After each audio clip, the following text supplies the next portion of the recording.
As what is now officially being categorized as the most destructive fire in LA history blazes, most of us are sitting and watching in horror as acres and acres of land and thousands of structures and countless lives are being engulfed in flames.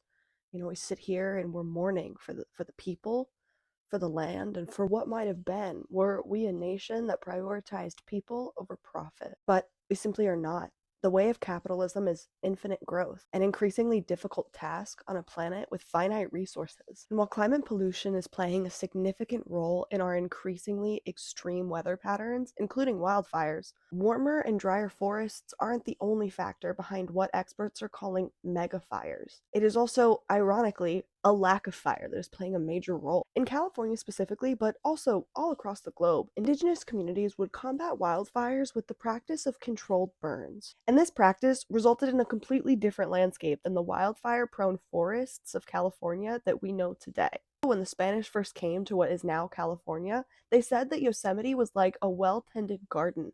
And this is because the indigenous people native to Yosemite were using fire to promote healthy forests.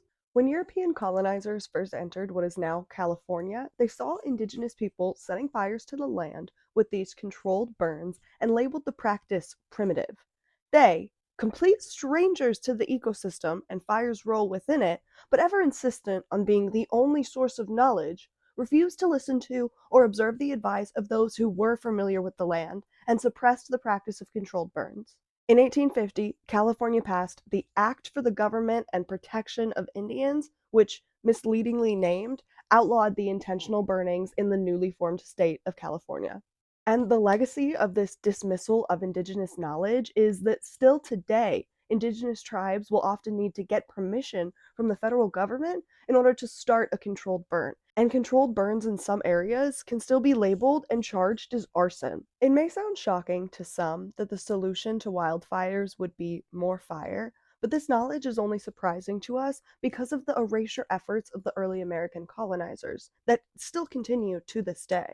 But we have confirmation now that areas in which fire has been suppressed for decades are less resilient to wildfire. Controlled burns are designed to cultivate the biodiverse and sustainable growth that makes landscapes more resistant through the clearing of dead or overgrown underbrush. This dead overgrowth, if left unattended, essentially becomes what's known as fire fuel. But this land-tending practice of controlled burns was rejected and punished by the American government for decades, and is just beginning to be reintroduced to California's wildfire fighting efforts. But another major contribution to the increase in frequency and severity of these fires is climate pollution, another problem fueled by greed. A few companies and the men who run them have continued to make choices that sacrifice the futures of all of us, simply for the sake of a few shareholders' profits. In the 1970s, oil companies such as ExxonMobil and several others were hiring climate and atmospheric scientists to help them better understand weather-related risks to their equipment and to assess the weather-related risks of new projects. But by the late 1970s, those scientists had concluded that burning fossil fuels was creating a buildup of carbon in the atmosphere that was trapping heat and increasing the Earth's temperature, and that if continued, climate pollution would have devastating effects on the planet and our quality of life.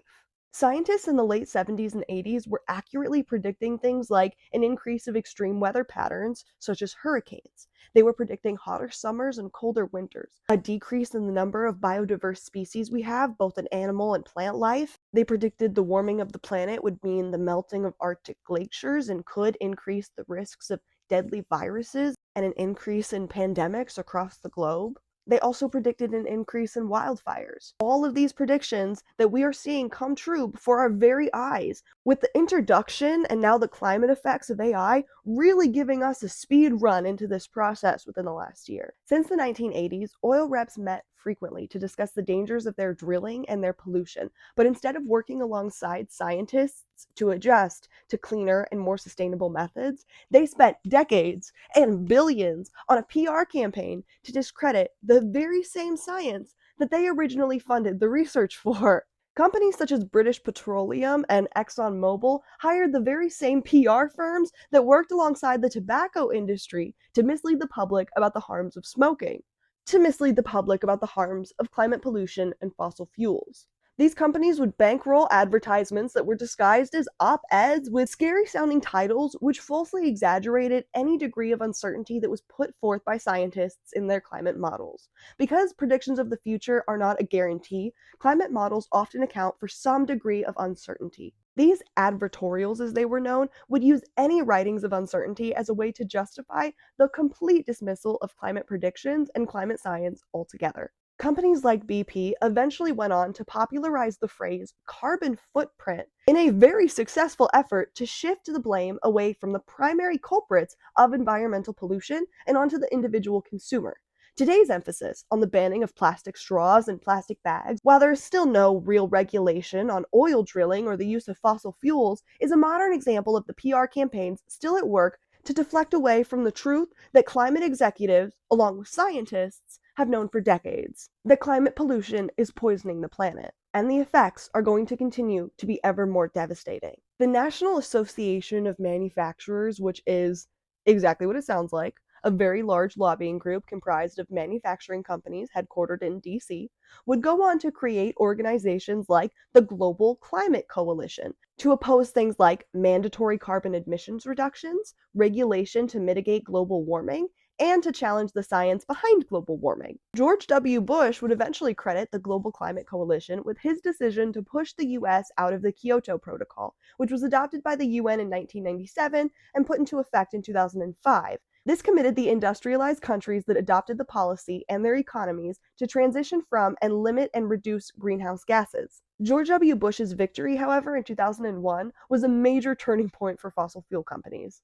With the President of the United States in the pockets of big oil, lobbyists successfully pushed for him to remove government officials that agreed with mainstream science with those who opposed environmental regulations. So with the PR teams and the government officials in their pockets, Big Oil pretty successfully framed environmental regulations as attacks on personal freedoms. No one in the White House seemed to care, however, whose personal freedoms were under attack. The freedom of the people to live in a world unpolluted and not on fire did not seem important enough freedoms for them to fight for. Freedoms for corporations to do whatever they want, however, in the name of profit? Well, that was the real freedom that they meant.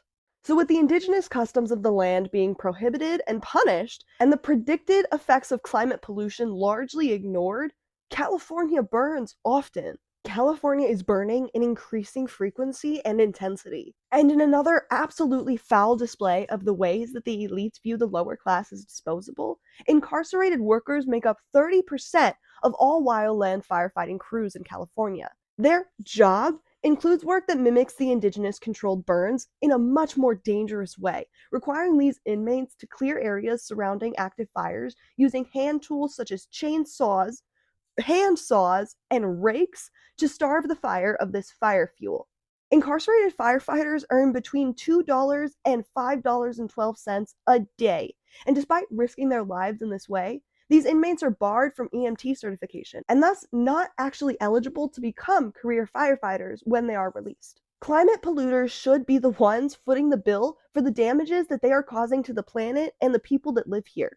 But because our police protect capital and not people, climate activists are imprisoned, and environmental lawyers and states that sign climate resolution are sued into oblivion by Big Oil. And now, since 2022, insurance companies such as Allstate have been denying insurance to people in what are considered high-risk areas. This includes areas like Florida and also California, as now 7 of California's largest property insurers have stopped writing new insurance policies, and some have even non-renewed several of their customers. These insurance companies have justified this, citing things like record-breaking inflation, severe weather events, and reconstruction costs continuing to climb.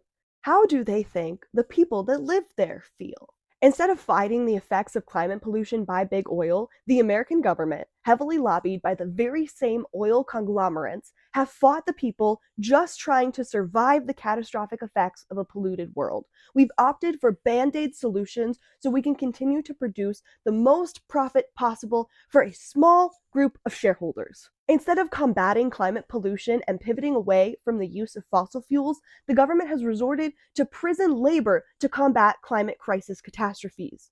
with those who are in better financial positions leaving the lower class to fend for themselves. Did y'all see that landlord on Twitter asking if he could hire a private firefighter? The ruling class needs to be held accountable for their class warfare against the people. They need to pay for the crimes that they commit against us and the cost of rebuilding the affected people's lives. But they also have successfully, for decades, squashed any opposition both inside, i.e., politically, as well as outside, i.e., activists, or people that work outside of the government.